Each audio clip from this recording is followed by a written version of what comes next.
There is an ancient Chinese proverb that has made its way into modern culture and has been told a number of ways. Though the exact wording may not be original, the essence of it has not been lost. It's about a gentleman farmer with only one plow horse and one son to help him work the farm. One day, as he was plowing his field, the horse dropped dead. Everyone in the village said, "Gee, what an awful thing to happen." He just responded, "We'll see." He was so at peace and so calm when everyone was feeling frantic because of his unfortunate situation. The people admired his gentle spirit and were so moved by his attitude that they gave him a new horse as a gift.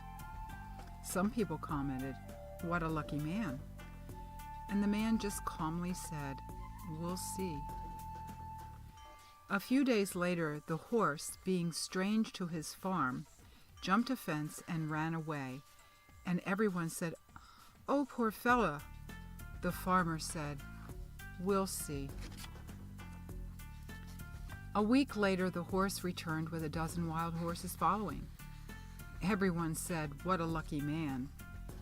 And the farmer said, "We'll see." The next day, his son was trying to train one of those wild horses, but he fell off the horse and broke his leg.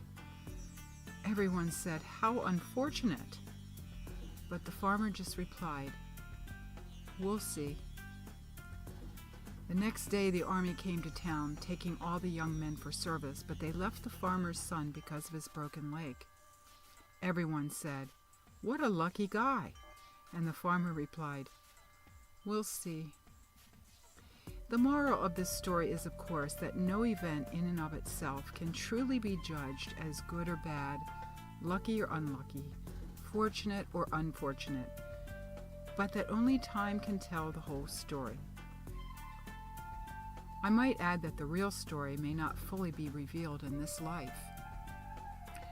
I liken this story to the words that St. Paul the Apostle spoke when ministering to the Romans 57 years after the resurrection of Jesus. These words are written in the 8th chapter, verse 28 of the book of Romans in the Bible. And we know that all things work together for good to those that love God, and to them who are called according to his purpose. I think the gentleman farmer was a man who knew there was a greater purpose in all things. He most likely understood that no matter what things occur in this life, there is divine providence.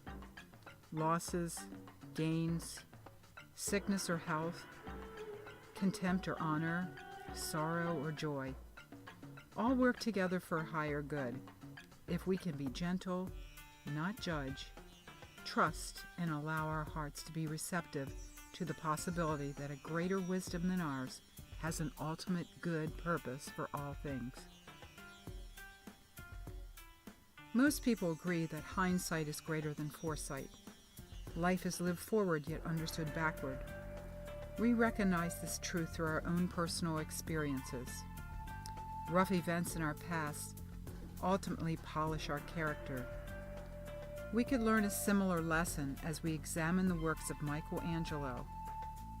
He took a rough piece of stone and used a lot of hammering, chiseling, and rough sanding to create the famous statue of David. The life experiences we might judge as bad may just be those proverbial hammers, chisels, and sandpaper all working together, scraping away what we are not and enabling the true purpose of who we are to be revealed. In adverse situations, it is best not to judge and to think of the calm gentleman farmer who waits to see the bigger picture.